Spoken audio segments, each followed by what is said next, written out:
Hello दोस्तों। हम कर रहे थे real number class 10 previous year questions. मैं आपके लिए वही क्वेश्चन लाया हूँ जो पहले आए हुए हैं और उनके एक एक क्वेश्चन के कॉन्सेप्ट भी आपको सिखाने वाला हूँ। तो आप डरना मत, सारे क्वेश्चन आपको आराम आराम से मैं सिखाऊंगा, अच्छे से समझ आएगा। तो आप बस बने रहना, पूरी वीडियो देखना। ये 6 क्वेश्चन है, 6 के 6 क्वेश्चन हम अभी करने वाले हैं। और मुझे उम्मीद है आप सब बहुत ही अच्छे से पढ़ रहे होंगे क्योंकि ऑलमोस्ट एक महीना ही रह गया अब। तो बच्चों, एक रूल मान लो कि जब भी अपनी पढ़ाई कर रहे हो तो जो लोग अच्छे हैं पढ़ने में, ठीक है, मतलब सबको अपना अपना लेवल पता होता है कि मेरे को इतने लाना है, या कई बच्चे पढ़ने ही नहीं बैठ पा रहे। मन तो बहुत है कि यार मेरे को पढ़ना है पर पढ़ाई नहीं हो पा रही मुझसे। देखो, दो तीन कैटेगरी होते हैं बच्चों की। एक होते हैं वो जो पढ़ना चाहते हैं, पढ़ नहीं पाते हैं, विल पावर कम होती है। और एक वो जो अपनी पूरी प्रैक्टिस कर रहे हैं शुरू से ही। वो तो बिल्कुल ठीक चल रहे होंगे, पर जिनसे अभी भी पढ़ाई नहीं हो पा रही उनके लिए एक सिंपल सा रूल है, अपने फ्रेंड्स को भी बताना कि उन्हें ये बोलना कि क्वेश्चंस मत देखो कि कितने क्वेश्चन करूंगा आज मैं। ऐसे मत बोलना कि मैं 100 क्वेश्चन करने बैठूंगा, मैं 50 क्वेश्चन करूंगा। ऐसे मत बोलना। वो पढ़ने ही नहीं बैठ पा रहे, सबसे मेन प्रॉब्लम ये है। तो सिंपल सी चीज़ है, अगर आपसे पढ़ने ही नहीं बैठा जा रहा तो आप अपने दिमाग को बोलो मैं सिर्फ 10 मिनट पढ़ूंगा या 15 मिनट पढ़ूंगा। आप जब छोटे टास्क दोगे ना अपने दिमाग को, तो वो सोचेगा यार बस 15 मिनट पढ़ने हैं तो बैठ जाता हूँ। तो 15 मिनट बैठने के चक्कर में आप आधा घंटा भी बैठ सकते हो और आधे घंटे में बहुत सारे क्वेश्चन हो सकते हैं। एक तो वो है जिनसे बैठा ही नहीं जा रहा। एक वो बच्चे जो अच्छा कर सकते हैं स्कोर पर कर नहीं पा रहे अभी तक भी। तो बच्चों, एक बहुत अच्छी साइकोलॉजी है। आप अपनी पेज में ना सबसे ऊपर लिखा करो मुझे 80 आउट ऑफ 80 लाने, और ये हर पेज में लिखो। जब आप भी कभी भी प्रैक्टिस कर रहे हो, हर पेज में ये लिखो 80 आउट ऑफ 80। हर पेज में, पेज चेंज करते ही 80 आउट ऑफ 80। इससे क्या होता है ना, अपने आप अपना जो दिमाग है ना उसको पता रहता है यार मेरा टास्क क्या था, वो आपको भागने नहीं देगा। आप एक बार करके देखना, और 1 महीने तक करके देखना। आपके बोर्ड्स हैं, आप डेली ये लिख के देखना। आपके रिजल्ट में चेंज ना आए तो मेरा नाम बदल देना। आप खुद देख लेना ये कितना आपका साइकोलॉजिकली चेंज कर देगा। मतलब आपकी अगर थिंकिंग किसी मतलब ऐसी है ना कि मेरे से तो यार बैठा ही नहीं जाता, आप ये एक बार बार लिखते रहना। हर एक पेज में जब भी आप प्रैक्टिस कर रहे हो ये टारगेट बना लेना, मेरे को ये लिखना है। आप देखना आपके मार्क्स बढ़ेंगे और आप वैसे भी पहले से स्ट्रांग हो जाओगे बस ये लिखने के बाद। ठीक है, अब मैंने बहुत बकवास कर ली। तो अब शुरू करते हैं आज के ये प्रीवियस ईयर क्वेश्चंस। तो बच्चों देखो, सबसे पहला क्वेश्चन क्या कह रहा है, the product of H C F and L C M. किसी भी दो नंबर को प्रोडक्ट करना है, किसके, एच सी एफ और L C M, of the smallest prime number and smallest composite number. देखो, सबसे पहली चीज प्राइम नंबर पता रहना चाहिए और स्मॉलेस्ट कंपोजिट नंबर पता रहना चाहिए। तो स्मॉलेस्ट तो ढूंढ ही लेंगे अगर प्राइम नंबर और कंपोजिट नंबर पता हो तो बच्चों देखो, प्राइम नंबर वो नंबर होते हैं जिसके सिर्फ दो ही फैक्टर होते हैं। प्राइम नंबर्स क्या होते हैं, जिसके दो ही फैक्टर होंगे। ठीक है, exactly two factor, exactly two factors होंगे। दो से कम नहीं चलेंगे, एग्जैक्टली टू फैक्टर ही होने चाहिए। फॉर एग्जाम्पल के तौर पे देख लो, जैसे 2 है। 2 को हम क्या लिखते हैं, 2 × 1। 2 1 की टेबल में भी आता है और 2 की खुद की टेबल में भी आता है। 3 देख लो, 3 और 1। 5 देख लो, 5 और 1। ठीक है, तो एग्जैक्टली दो ही फैक्टर हैं, एक तो वो खुद और 1। तो उसी को हम बोलते हैं प्राइम नंबर्स। और कंपोजिट नंबर क्या होते हैं, जिनके मोर देन टू फैक्टर्स हो। More than two factors, more than two factors. तो कंपोजिट नंबर वो होते हैं जिसके दो से ज़्यादा फैक्टर्स होंगे। ठीक है, more than two factors. For example 4। अब बच्चों 4 किस किस की टेबल में आता है, 1 की टेबल में, 2 की टेबल में और 4 खुद की टेबल में।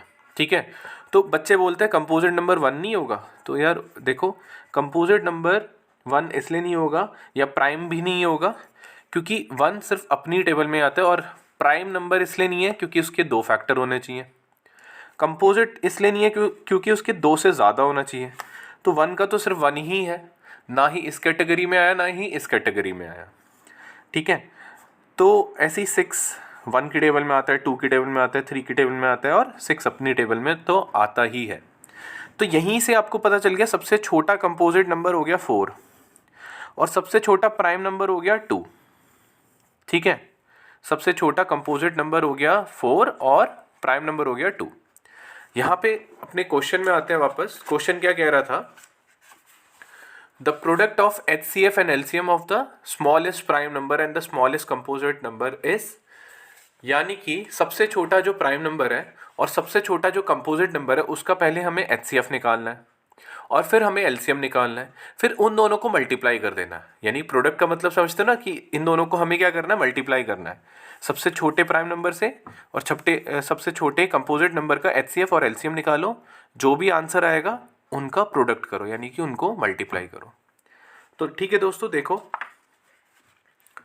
सबसे छोटा प्राइम नंबर हो गया अपना 2 और सबसे छोटा कंपोजिट नंबर हो गया अपना 4, ठीक है।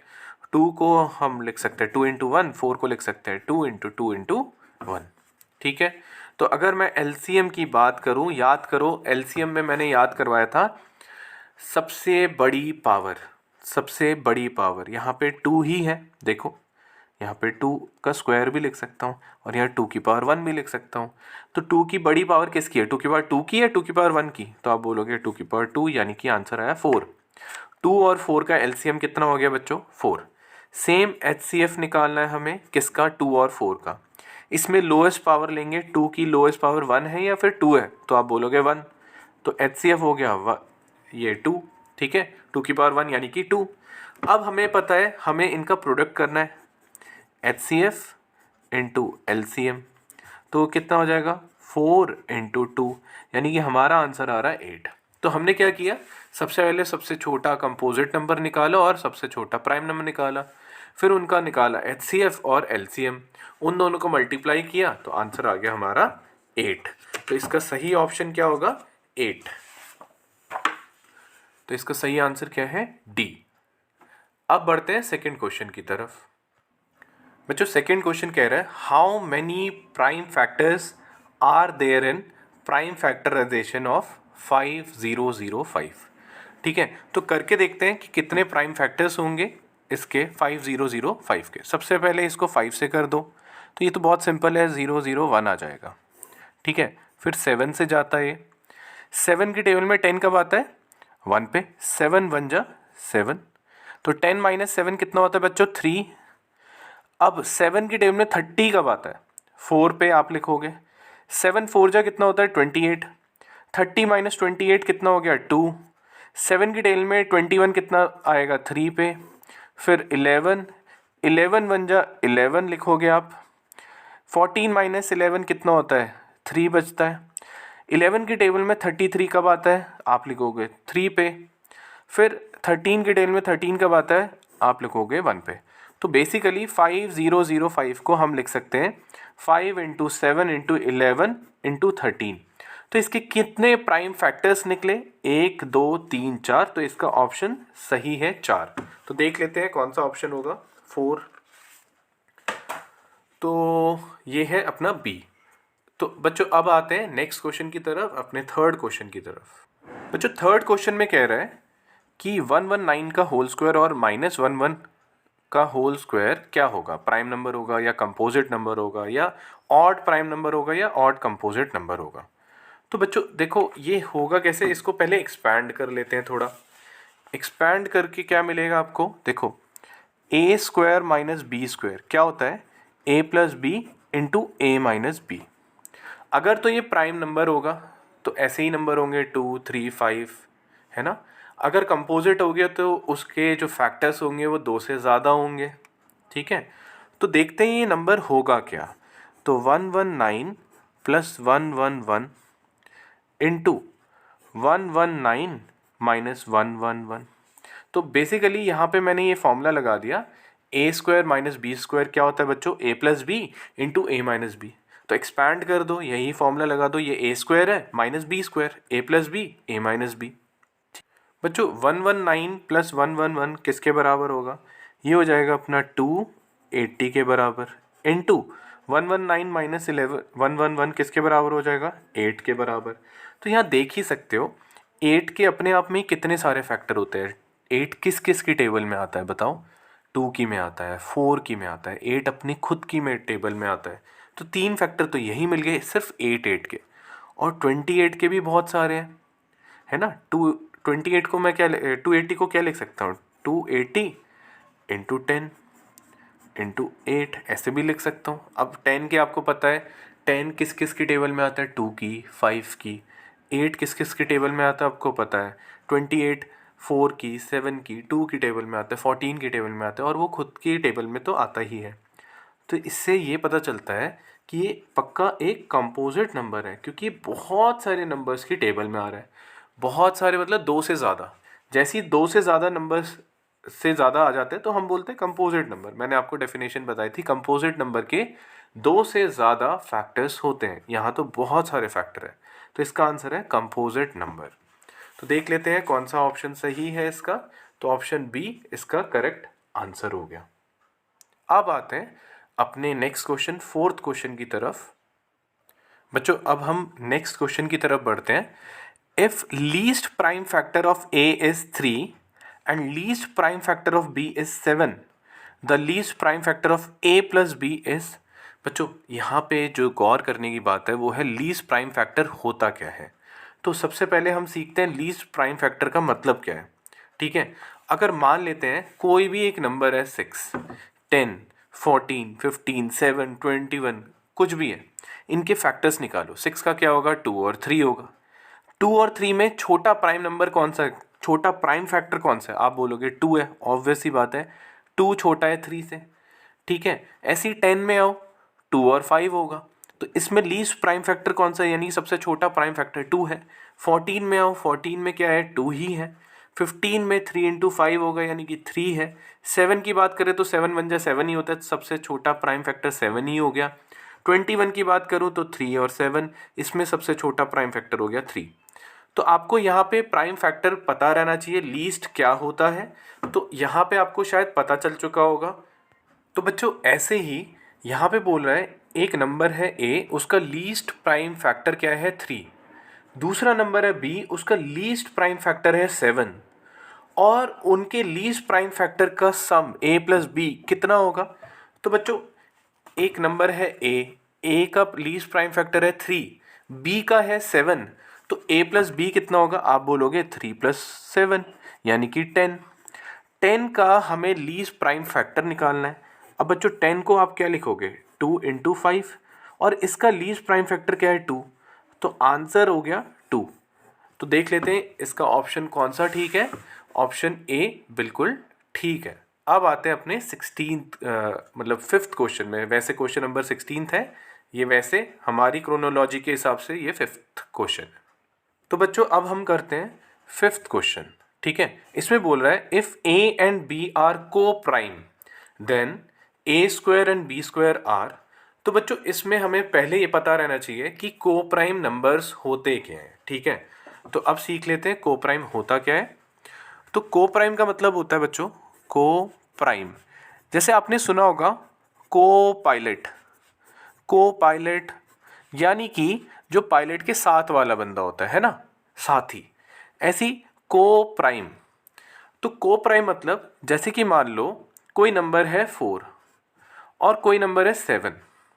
4 को मैं लिखूंगा 2 इंटू 2 इंटू 1, और 7 को लिखूंगा 7 इंटू 1। 4 और 7 में आपको क्या कॉमन दिखता है, तो आप बोलोगे 1 कॉमन है, यहाँ पे भी यहाँ पे भी, तो इनका HCF हो गया 1। ठीक है, एक और नंबर ले लेते हैं 2 और 5। 2 को क्या लिखूंगा 2 इंटू 1, 5 को क्या लिखूंगा 5 इंटू 1। फिर से इसका HCF अगर देखा जाए तो वो भी कितना आ रहा है 1, यानी कि इन दोनों में क्या कॉमन आ रहा है 1 ही आ रहा है। अगर कोई भी दो नंबर है, अगर कोई भी दो नंबर है जिनका HCF अगर 1 आएगा तो उनको क्या कहते हैं, को प्राइम नंबर। अब चाहे वो 4 और 7 हो, 2 और 5 हो, 3 और 5 हो, इनमें भी कुछ कॉमन नहीं है 1 के अलावा, तो उन्हें हम क्या कहेंगे, को प्राइम नंबर। को प्राइम नंबर वो नंबर होते हैं, अब हमें ये समझ आ गया, जिसका HCF क्या होगा, किसी भी दो नंबर का 1 ही होने वाला है। तो क्वेश्चन कह रहा था कि अगर कोई नंबर है, if a and b are coprime, then a square and b square are, इन चारों में से क्या ऑप्शन होगा a स्क्वायर और b स्क्वायर का। तो अब देख लेते हैं। तो हमें पता है, अगर इसको मान लेते हैं a, अभी मैंने बताया कि 3 और 5 भी को प्राइम नंबर है, इसको मान लेते हैं a और इसको मान लेते हैं b। अगर मैं a का स्क्वायर करता हूँ, यानी कि 3 का अगर मैं स्क्वायर करता हूँ तो बच्चों आएगा 9, और अगर मैं 5 का स्क्वायर करता हूँ तो वो आएगा वो 25। मैंने स्क्वायर कर दिया ना, इसको मैंने a माना और इसको मैंने b माना, मैंने स्क्वायर किया तो कितना आया 9 और 25।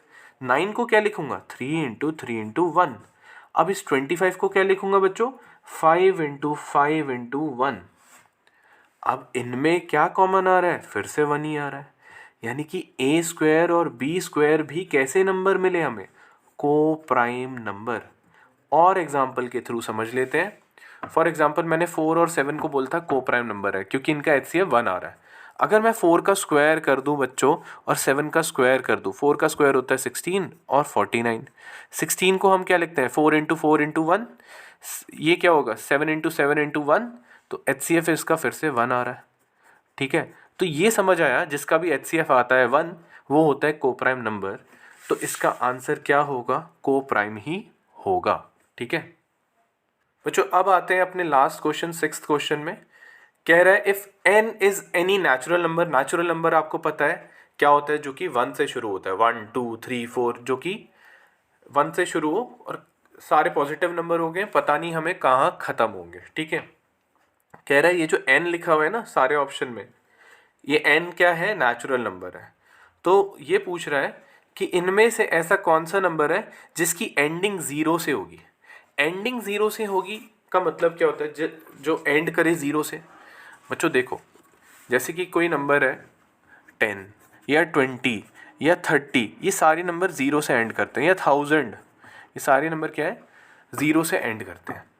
अब इनमें एक चीज़ कॉमन होती है कि ये कॉम्बिनेशन होते हैं 2 और 5 का। जहाँ पे 2 और 5 है वहाँ पे 0 होगा ही होगा। फॉर एग्जाम्पल 10 2 इंटू 5, ठीक है। 20 क्या होता है बच्चों 2 इंटू 2 इंटू 5।